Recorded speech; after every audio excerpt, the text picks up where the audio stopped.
লোক দেখানো ভক্তি আমার আসে না, যেটুকুনি করি মার জন্য করি।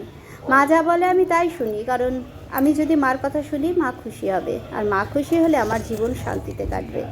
ওই সকালবেলা ঘুম থেকে উঠে 700টা ফুল তুলে ঠাকুরকে নিয়ে মনে ভক্তি না রেখে ফুল দেব, ওটা আমি পছন্দ করি না। আমার মনে হয় যে ঠাকুরকে ফুল দেব, সেটার থেকেও বড় কথা ফুল দিয়ে ঘরটা একটু সাজালে দেখতে সুন্দর লাগবে। আর ঠাকুরের আসন তা আমার নেই, কারণ মা বলেছিল এক বাড়িতে দুটো ঠাকুরের আসন বসাতে নেই, তাই আমি বসাইনি ঠাকুরের আসন। ও বাড়ি থেকে আসার সময় আমি আদ্যা মা আর লোকনাথের ছবি নিয়ে এসেছিলাম, পরে একটা শিবলিঙ্গ কিনেছিলাম, কারণ শিবলিঙ্গ আমার পছন্দ। আমার যখন ঘরে জীবন্ত লক্ষ্মী এলো তখন একটা লক্ষ্মী আনলাম। আমার মেয়ের ইচ্ছে হলো তারকেশ্বর যাওয়ার, বয়স তখন 2.5 বছর, তার ইচ্ছাতেই একটা শিবের মূর্তি কিনলাম, তার ইচ্ছাতেই একটা রাধাকৃষ্ণও বসালাম। সে যখন হাতে করে দিল তখন একটা সরস্বতী আসলো।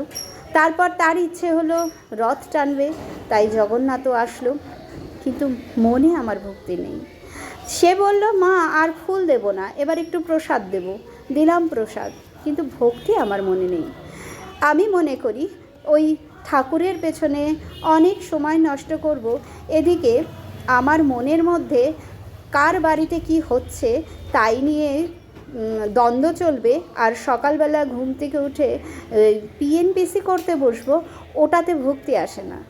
আমি নিজের কাছে যদি সৎ থাকি তাহলে ঠাকুরকে না ডাকলেও ঠাকুর আমার সাথে থাকবে। আমি যদি কারোর ক্ষতি না করি, আমার ক্ষতি কে করবে? আমার কর্তামশাই বলে, তোমাকে যদি সারাদিন কেউ মা মা করে ডাকতে থাকে তোমার কেমন লাগবে? সেরকম ঠাকুরদেরও খারাপ লাগে সারাদিন যদি ডাকতে থাকো।